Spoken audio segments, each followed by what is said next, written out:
Hello and good day, ladies and gentlemen.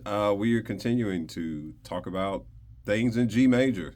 Today, I want to talk about inversions, something that I use often when applicable, and oftentimes, if I'm not able to get through all four, I will at least use a couple. I do that all the time, all the time in songs. I'll play the root position and then more than likely go to the first inversion. So, what is inversions? Well, basically, that means you're playing a chord where the bass note is not the note that everybody else is probably playing. In this example, we're going to use just three notes: the one, the three, and the five. Standard old chord construction.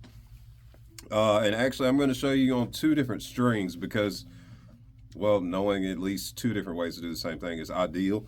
Because honestly, you'll see in a second, one of them is not ideal in this first position. I probably would change strings.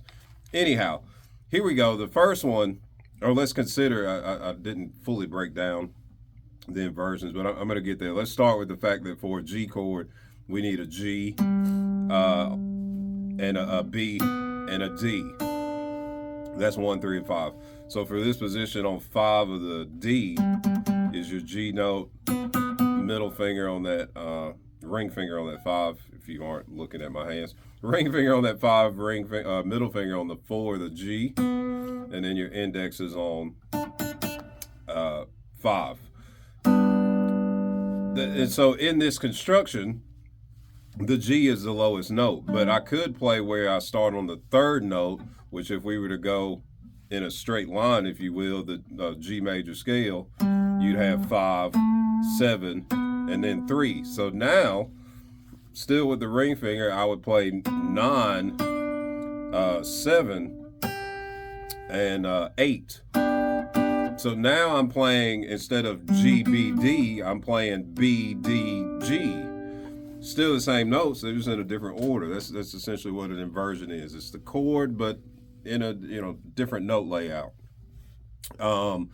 First inversion is leading from the third. Second inversion is leading from the fifth. So the next one, or again, following that scale, 5, 7, 9, 10 would be 4, which means 12 would be the fifth. Here, and you'll find the more you do these, there are other options, but for this one, let's play 12. I'm going to play with my index all the 12s. Actually, in context, probably would just go ahead and use my ring, but you need to hold 3 fingers, the G, the B, the D, the G, and the B, all in 12. And that now is a D note, a G note, and a 3. So that's second inversion. Again, it leads from the 5. And then essentially the last one, you would just repeat what you played an octave up. So 5 octave means plus 12 on the same string anyway. So you would then play 17, 16, and 15. So I wish I had an example readily. I don't, but maybe we can figure out a way to insert that.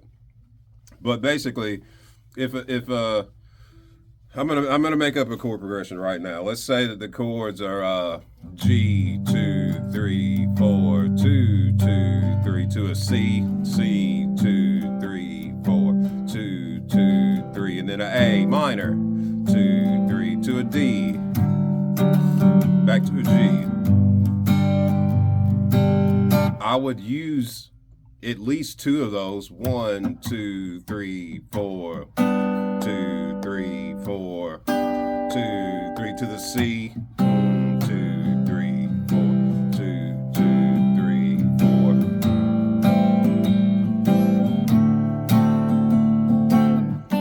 2 3 4 2 2 3 4.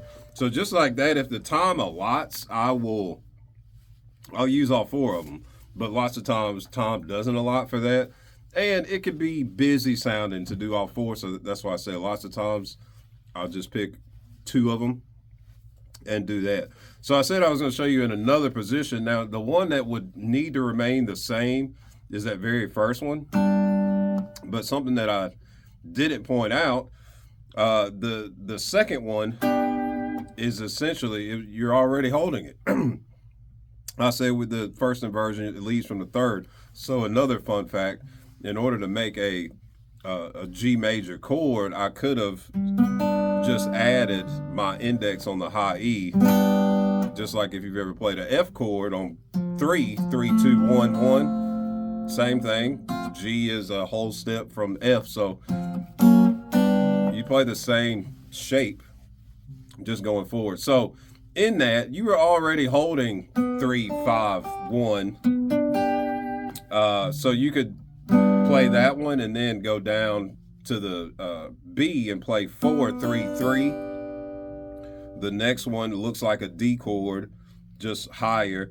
You would play 7, 8, 7. Mind you, if I didn't specify, I don't think I did. These now are starting at the G string down, besides the first one. And then this last one, again, there's options here. I got it for this. Essentially, this is the octave where we started. You would play. My guitar's out of tune. Oh well, we're almost through.